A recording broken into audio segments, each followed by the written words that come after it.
மரத்தடியில் ஏதாவது உறங்கிக் கொண்டிருப்பார். அமீருல் முஃமினீன் கலீஃபா, அரசர்கள் சொல்லுவார்கள் ஹகம்த, ஆட்சி செய்தாய், அதல்த, நீதியாக நடந்து கொண்டாய், அமின்த, மக்களுக்கு பாதுகாப்பை கொடுத்தாய், ஃபனிம்த, நிம்மதியோடு உறங்குகிறாய், ரசீகல் பால்.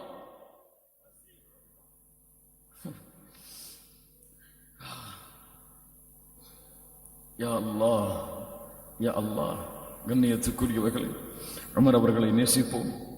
இது ஒரு சிறிய துண்டுகள் தான்.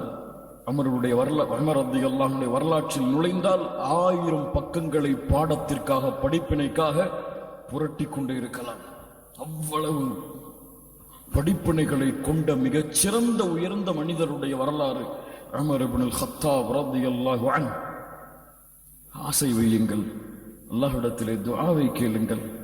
யா அல்லாஹ், அந்த மறுமையிலே இந்த உமரோடு ஒரு சிறிய நேரம் நடந்து செல்லக்கூடிய பாக்கியத்தை கொடு.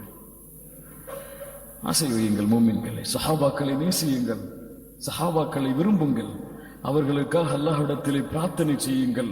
உங்களுடைய மகனை அழைத்து உமர் இப்படி வாழ்ந்தார், உமர் இப்படி வாழ்ந்தார் என்று உமரை உங்களுடைய மகனுக்கு உதாரணமாக ஆக்குங்கள், உமரை உதாரணமாக ஆக்குங்கள். கண்ட கலுசடைகளை எல்லாம் இன்று பிள்ளைகள் பார்த்து கொண்டு அவர்களை முன்னுதாரணமாக எடுத்துக்கொண்டு சென்று கொண்டிருக்கும் பொழுது இந்த முஸ்லிம் சமூகம் ஏன் சஹாபாக்களை கைவிட்டது? சஹாபாக்களை மறந்தது? அவர்களின் வரலாற்றை படிப்பதிலிருந்து ஏன் தூரமானது? அல்லாஹ் ரப்புல் ஆலமீன் நம்மை மன்னிப்பானாக, நமக்கு அல்லாஹ் நிறுவழியை தருவானாக. அவர்களுடைய ஈமானில் இருந்து பாடத்தை படிக்கக்கூடிய சமூகமாக அல்லாஹ் எம்மை மாற்றுவானாக. அவர்களுடைய பணிவை எம்முடைய ஈமானிலும், எம்முடைய பார்வையிலும், எம்முடைய நடையிலும் கொண்டு வருவதற்கு அல்லாஹ் உதவி செய்வானாக. கண்ணியத்துக்குரியவர்களை, இது முழுமையான உணர்வுகளுடைய வரலாறு அல்ல, சுருக்கம்தான். அங்கங்கு கிடைத்த வரலாறுகளை கொண்டு ஒரு முழு கோர்வையாக பார்த்திருக்கிறோம். இது மட்டும் உமர் அவர்களுடைய வாழ்க்கை அல்ல, இன்னும் பல வரலாறுகளோடு அமைந்ததுதான் உமர் அவர்களுடைய வாழ்க்கை. பல அறிஞர்களுடைய பயான்களை நீங்கள் கேட்கலாம், அல்லது பல புத்தகங்களை படித்து மீண்டும் மீண்டும் அவர்களுடைய வாழ்க்கையில் நுழைந்து உமர் அவர்களை நேசித்து நாளை மறுமையில் முஹம்மது ரசூலுல்லாஹ் ஸல்லல்லாஹு அலைஹி வஸல்லம் அவர்களுடைய தோழர் அபூபக்கர் சித்தீக் ரலியல்லாஹு அன்ஹு, உமர் ரலியல்லாஹு அன்ஹு அவர்களோடு மறுமையிலே இணைந்து அவர்களுடைய குடும்பத்தார்களோடு வாழக்கூடிய பாக்கியத்தை அல்லாஹ் ரப்புல் ஆலமீன் எனக்கும் உங்களுக்கும் தந்தருள்வானாக. அவருடைய வாழ்க்கையை படித்தோம், அவர்களுடைய வீரத்தை படித்தோம். காலையில் ஃபஜ்ரை தொழாமல் கோழைகளாக உறங்கிக் கொண்டிருக்கக்கூடாது.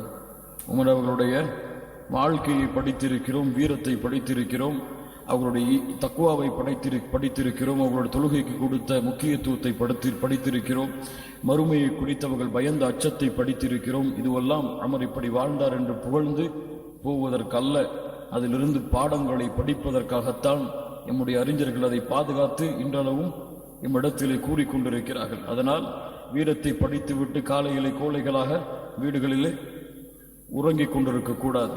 அல்லாஹ் ரப்புல் ஆலமீன் எமக்கு ஈமானிலும் இறை அச்சத்திலும் அல்லாஹ் உறுதி கொடுப்பானாக.